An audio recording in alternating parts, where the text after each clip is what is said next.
भगवान को आमे कहीं धरिबा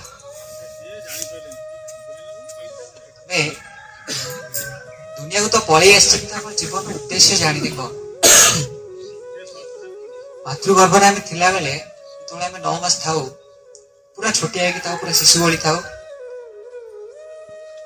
से आम भगवान बहुत प्रार्थना करूँ कहीं से मल से मूत्र थाए से छोटिया छोटिया कीट अणुजीव सब आम बहुत प्रार्थना करूँ प्रभु यू थे मुक्ति दे दियो बाहर को जाए नाम बहुत जपी भल कम करी पुण्य कर्म करी लोक मान साहाय्य करी किंतु धीरे धीरे जो आम मातृगर्भ जन्म नहीं आसु बाहर को बाहर मोह माया देखला सब किसी भूल जाओ कौन भगवान को आम शपथ करके आसता कौन भगवान को आम कथा देके आसता सब किसी भूल जाओ प्रकृत आम जाने आम कौन करछे आ भगवान आम कहीं पठे जीवन उद्देश्य न जानिले ये पृथ्वी को आसार किसी मूल्य नहीं आम जमी छोट पिला जमी ग्रीष्म छुट्टी रे घर को आसता सार मैंने किसी पाठ दे था होमवर्क दे था ग्रीष्म छुट्टी पर कि धान गड़ा छुट्टी पर तुम आसला पर तुमको ये पाठ गुड़ा तुमठू आदाय कर होमवर्क देकी छाड़ता आम से पृथ्वी को आसीचे किसी होमवर्क दे तुम पृथ्वी को जाओ गरीब लोक मान साहाय्य कर जो मैंने असुविधा पड़ते सहायता हुआ से साहाय्य करने पठाई बहुत किसी धर्म काम करने पठाई तो आम सब भूली जाए आम मन गड़ा धर्म आम सब चलीचे जे मत जोटा ठीक लगे से ही धर्म प्रकृत में आम भूली जाऊे भगवान आम कौ पथर करने कौ पथर नवाक चाहते गुरु को धरले ही आम जीवन प्रकृत उद्देश्य आम जापर बहुत दिन दीक्षित नुहे मुझे किसी दिन हम दीक्षा नहीं ठाकुर को बहुत पूर्व मुझे जानी बहुत छोट बेलू आम घरे छोट बेलू सत्संग हुए आम घरे जाए से बसे बहुत भजन उड़िया बहुत मत मन पसंद लगे किंतु प्रकृत मोर उद्देश्य थाए से बहुत किसी कथा आलोचना हुए बहुत छोटा ही था मुझे जापर बहुत किसी कथा आलोचना हुए कि मोर प्रकृत उद्देश्य थाए सत्संग सरला पर मोर से मिठाटा खाइबी भगवान भोगटा मुझे खाइबी मिठा न खाइले मन दुख हो जो दिन सत्संग पूरा बसबी 1.5 घंटा सरला पर भी जब मिठा लास्ट न बोला मन दुख हो किंतु धीरे धीरे से भजन माध्यम मो भीतर गोटे भगवान प्रति गोटे भावना आसला छोट बेलू मत भगवान भजन शुणा भल लगे धीरे धीरे धीरे धीरे से सत्संग बंद हो गला किसी दिन पर 6 मास तले पुणी आउ थे आम गाँव में जड़े दादा है मोर सी सत्संग बहुत कष्ट कर बहुत किसी जन डाकिकी आरंभ कले सब समस्त फोन करेंगे मत भी दिन फोन कले मुझे दीक्षित हो नी सतनाम नहीं नी गली सबुदिन बसिली भजन शुणे सत्संग शुणे दिने मोर इच्छा है मुझे कहली दादा मुझे गोटे भजन गाइबी मोर इच्छा अच्छे भजन गाइबे बहुत इंटरेस्टेड थी तो गाइली से मध्यम देखिए दादा कहले तू तो बढ़िया भजन गाऊ तो गोटे कम कर तू एथर सबुदिन सत्संग कर शनिवार हो सबुदिन भजन गाइबू किसी असुविधा नहीं तो से भजन प्रैक्टिस माने प्रैक्टिस करिया निशा रे से भजन भितर मु एमितिया जिनसर उत्तर पाइली जा हुए तो मत आउ काठू मिली न था कि आज पर्यंत मत से उत्तर की दे ना बहुत किसी भजन ठाकुर सत्यानुसरण जो सत्संग आलोचना हुए ठाकुर सत्यानुसरण चलार साथी ग्रंथ दे कि मन पसंद भजन दे बहुत गुड़िए भजन तार बहुत किसी अर्थ अच्छे से अर्थ भितर पशिज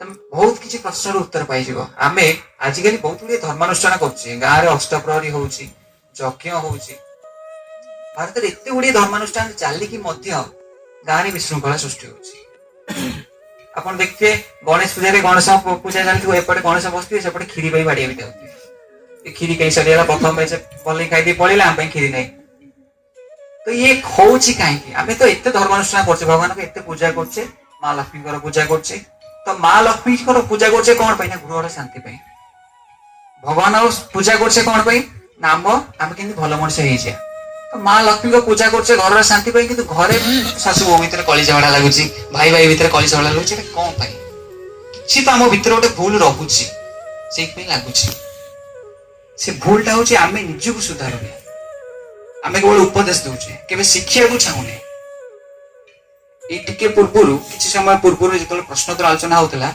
मुझे प्रश्न पचारि अहंकार कौन से जो अहंकार आम जो भितर बसा बांधीचे ସେ ଅହଙ୍କାର ଯେ ଆମକୁ କେତେ ଜିନିଷରୁ ବଞ୍ଚିତ କରୁଛି ତାହା ଆମେ କହିପାରିବାନି। ଗୋଟିଏ ଛୋଟିଆ ପିଲା ଯଦି ଭଜନ ଗାଉଛି ଆଉ ଆମେ ତାଠୁ କିଛି ଶିଖିବାକୁ ଚାହୁଁଛେ, ମାନେ ଆମେ ତାଠୁ କିଛି କମ ଭଜନ ଗାଉଛେ, ମାନେ ଆମ ଭଜନ ହୁଏତ ତା ଭଳି ନୁହେଁ, ତାଠୁ ଟିକେ କମ ରହିବ। ସେଠି ଯଦି ଆମେ ଅହଙ୍କାର ଦେଖିବା, ସିଏ ତ ଛୋଟ ପିଲାଟା, ମୁଁ ତ ବଡ ପିଲାଟା, ମୁଁ କଣ ତାକୁ ଯାଇ ପଚାରିବି, ଯଦି ଏମିତି ଆମେ ଦେଖେଇବା ଅହଙ୍କାର, ତାହେଲେ ଆମେ ହୁଏତ ତାଠୁ କିଛି ଶିଖିପାରିବାନି କେବେ ଜୀବନରେ। କାରଣ ସିଏ ଆମର ଠିକ ଗାଉଥିଲା, ସିଏ ତାର ସ୍ୱର ଜାଣିଥିଲା, ତାଳ ଜାଣିଥିଲା, ଆମେ କିନ୍ତୁ ଆମ ଇଚ୍ଛା ଅନୁସାରେ ଗାଉଥିଲେ, କିନ୍ତୁ ଆମର ଭୁଲ ଅଛି। ଏଇ ଯୋଉ ଅହଙ୍କାର ଦିନେ ଦିନେ ଭଗବାନଙ୍କ ଭିତରେ ବି ଆମକୁ ଦେଖା, ମାନେ ଆମେ ବେଳେ ବେଳେ ଭଗବାନଙ୍କ ପାଖରେ ବି ସେ ଅହଙ୍କାରଟା ଦେଖାଉ। କଣ ନା ମନ୍ଦିରକୁ ଯାଇଥିବା ଆମେ କହିବା ଯେ ହେ ପ୍ରଭୁ, ମୋର ଏଇ ଇଚ୍ଛାଟା ପୂରଣ କରିଦିଅ, ମୋ ପରୀକ୍ଷାରେ 600ରୁ 500 ମାର୍କ ରଖିଦିଅ, 550 ମାର୍କ ରଖିଦିଅ, ମୁଁ ଆପଣଙ୍କ ପାଖରେ 10ଟି ନଡିଆ ଚଢେଇବି। ହେ ପ୍ରଭୁ, ମୋର ଏଇଠାଇ ବାହାଘର କରିଦିଅ, ମୁଁ ଗୋଟେ ନାମଯଜ୍ଞ କରିବି। ହେ ପ୍ରଭୁ, ମୋର ଏଇ ଇଚ୍ଛାଟା ପୂରଣ କରିଦିଅ, ମୁଁ ଆପଣଙ୍କ ପାଖରେ 1,00,000 ଟଙ୍କା ଆପଣଙ୍କ ମନ୍ଦିରକୁ ଦାନ କରିବି। କାହାକୁ ଲାଞ୍ଚ ଦେଖାଉଛେ ଏମିତି ଆପଣ? ମାନେ ଆମେ କାହାକୁ ଲାଞ୍ଚ ଦେଖାଉଛେ? ସେଇଠି ଲକ୍ଷ୍ମୀ ନାରାୟଣ ବହିଛନ୍ତି, ଆମେ ନାରାୟଣଙ୍କୁ ମାଗୁଛେ, ତାଙ୍କ ସାଇଡରେ ଲକ୍ଷ୍ମୀ ବହିଛନ୍ତି, ଯିଏକି ଧନ ଲକ୍ଷ୍ମୀ। ତାଙ୍କ ବା ଧନର କଣ ଲୋଡା? ଏଇଟା ପ୍ରକୃତ କଥା। ଆମେ ମନ୍ଦିରକୁ ଯାଉଛେ କିନ୍ତୁ ନିଜର ସ୍ୱାର୍ଥ ପୂର୍ଣ୍ଣ ପାଇଁ, ଜାଣିନେ କଣ ପାଇଁ ଯାଉଛେ? କେବେ ଭଗବାନଙ୍କୁ ଦେଖା ହେବାକୁ ଯାଇଛେ? ମନ୍ଦିରକୁ ଯାଉଛେ ଆମେ ସ୍ୱାର୍ଥ ପୂରଣ କରିବା ପାଇଁ, ହେ ପ୍ରଭୁ ମୋର ଏଇ ଇଚ୍ଛାଟା ଅଛି, ଏଇଟା ପୂରଣ କରିଦିଅ, ନହେଲେ ଭଗବାନ ଉପରେ ରାଖି ଯାଉଛେ। ଏଇ ଯୋଉ ଠିକ ଭୁଲ ମାର୍ଗରେ ଆମେ ଅଛେ, ତାକୁ ଠିକ ବାଟକୁ ନେଇକି ଆସିବା ପାଇଁ ଆମ ଜୀବନର ପ୍ରକୃତ ଉଦ୍ଦେଶ୍ୟ କଣ? ଆମକୁ ଭଗବାନ ଏଠି କାହିଁକି ପଠେଇଛନ୍ତି? ଏମିତି ନାହିଁ କି ତମେ ଜନ୍ମ ହେଲ, କର୍ମ କର, ଜବ କର, ତାପରେ ବୃଦ୍ଧ ବୟସରେ ବସିକି ଘରେ ଇଏ କର, ମଜାଅ। ଏମିତି ତ ପଠେଇ ନାହାନ୍ତି ଆମକୁ। କିଛି ଗୋଟେ ତ ମହତ ଉଦ୍ଦେଶ୍ୟ ଥିବ। ମନୁଷ୍ୟକୁ ସବୁଠୁ ଶ୍ରେଷ୍ଠ ଜୀବ କୁହାଯାଇଛି କାହିଁକି? କିଛି ଗୋଟେ ଆସିଛି ଏଠି କିଛି ଗୋଟେ କର୍ମ କରିବା ପାଇଁ, କିଛି ଗୋଟେ ମହତ ଉଦ୍ଦେଶ୍ୟ ନେଇକି।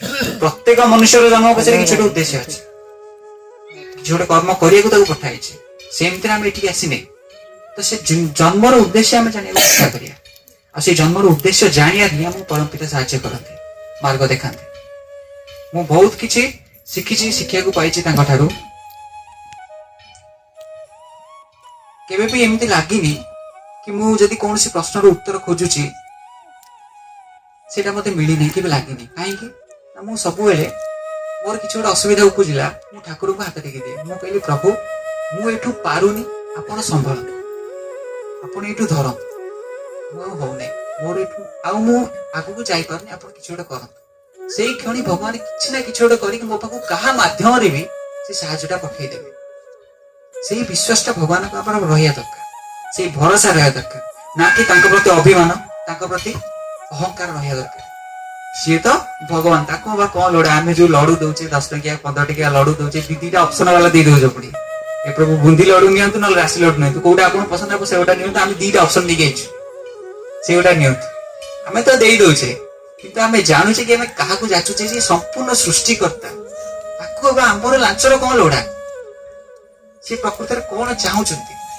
ଯଦି କିଛି ଆଜିକାଲି ଶିବଙ୍କ ନାଁରେ ବହୁତ କିଛି ଚାଲିଛି, ଦେଖିଥିବେ ବୋଲବମ୍ ଯୋଉମାନେ ଯାଆନ୍ତି ସେମାନେ କହନ୍ତି ଯେ ଶିବ ଭଗବାନ ଗଞ୍ଜେଇ ଟାଣନ୍ତି ବୋଲି। ତ ମୁଁ କହିବାକୁ ଚାହୁଁଛି, ଏଇ ଯୋଉ ମାନେ କିଛି ଗୋଟେ ଭୁଲ ଧାରଣା ଆମ ସମାଜ ଭିତରେ ଅଛି, ଶିବ ଭଗବାନ ଗଞ୍ଜେଇ ଟାଣନ୍ତି, ଏଇଟା ତ କିଛି ନାହିଁ ନା, ଏଇଟା କିଛି ସମ୍ପର୍କ ନାହିଁ। ଶିବ ସବୁବେଳେ ନିଶାରେ ବସିଥାନ୍ତି, ସବୁବେଳେ ଧ୍ୟାନ ମଗ୍ନ ହେଇ ବସିଥାନ୍ତି। କାହାର ଧ୍ୟାନ କରନ୍ତି? ସେ ତାଙ୍କ ଆରାଧ୍ୟର ଧ୍ୟାନ କରନ୍ତି। ତାଙ୍କ ଆରାଧ୍ୟ କିଏ? ନା ଭଗବାନ ବିଷ୍ଣୁ। ସବୁବେଳେ ସେ ଧ୍ୟାନ ମଗ୍ନ ହେଇ ବସିଥାନ୍ତି, ଆଖି ଦିଟା ବନ୍ଦ ହେଇକି ଥିବ, ସବୁବେଳେ ସେ ତାଙ୍କରି ଧ୍ୟାନରେ ଥାନ୍ତି। କିନ୍ତୁ ଆମେ ସେଇ କଥାକୁ ନେଇକି ଅପଭ୍ରଂଶ କରି କହିଦଉଛେ କଣ ନା ଭଗବାନ ନିଶା ଖାଇକି ଗଞ୍ଜେଇ ଖାଇକି ବସିଛନ୍ତି। ଏଇ ଯୋଉ ଭୁଲ ଧାରଣା ଆମ ଭିତରେ ଖେଳିକି ଅଛି, ଏ ଭୁଲ ଧାରଣାରୁ ହିଁ ବାହାର କରିବା ପାଇଁ ପରମ ପିତା ଆମକୁ ସାହାଯ୍ୟ କରନ୍ତି, ଗୁରୁ ଆମକୁ ସାହାଯ୍ୟ କରନ୍ତି। ଆଉ ଆମେ ଜୀବନରେ ଏଠିକି କଣ କରିବାକୁ ଆସିଛେ ପ୍ରକୃତରେ, ତା ଉଦ୍ଦେଶ୍ୟ ଜାଣିବା ପାଇଁ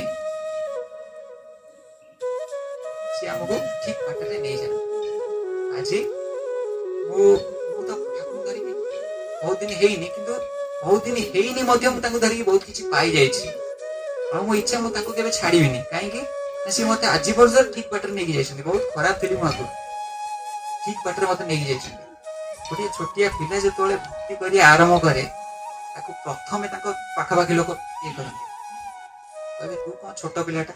ମନେକର ଜଣେ ଛୋଟ ପିଲା କୌଣସି ସାତ୍ଵିକ ଭୋଜନ କରୁଛି, କିମ୍ବା भगवान भक्ति करुच्ची कीर्तन करुच्ची तो पाखापाखि लोक प्रथम परिवार लोक आगे कहे कहे कौन ना छोट पिलाटा तू वृद्ध काले भक्ति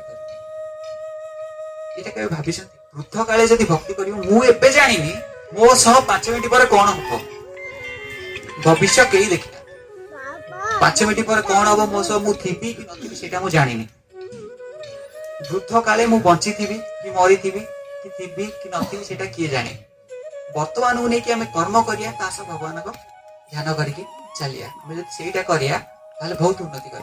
जय गुरु।